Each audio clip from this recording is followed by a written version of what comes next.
बहुत लोगों को ये पता होगा कि सिर्फ सीता के अपहरण के कारण ही राम के हाथों रावण की मृत्यु हुई थी, लेकिन इसके पीछे पौराणिक कारण कुछ और भी है। आइए जानते हैं। यह उस समय की बात है जब भगवान शिव से वरदान और शक्तिशाली खड्ग पाने के बाद अहंकारी रावण और भी अधिक अहंकार से भर गया था। वह पृथ्वी से भ्रमण करता हुआ हिमालय के घने जंगलों में जा पहुंचा।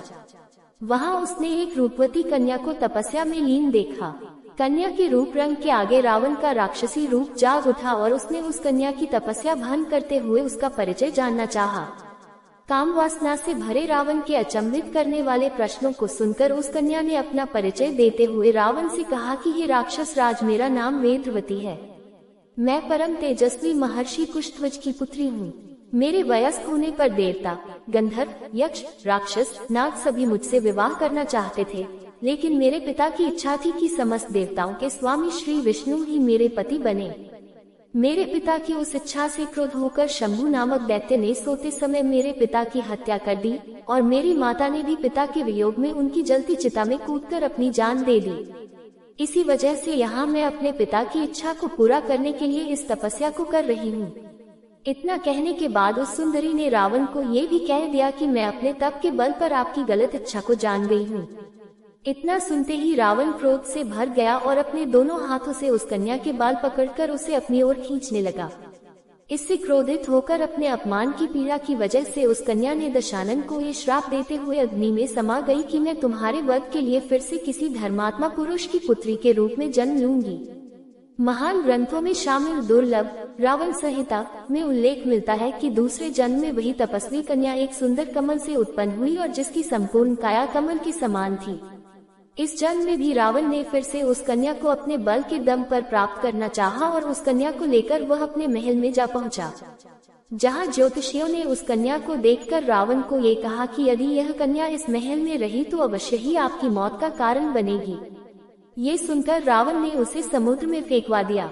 तब वह कन्या पृथ्वी पर पहुंचकर राजा जनक के हल जोते जाने पर उनकी पुत्री बनकर फिर से प्रकट हुई। शास्त्रों के अनुसार कन्या का यही रूप सीता बनकर रामायण में रावण के वध का कारण बनी।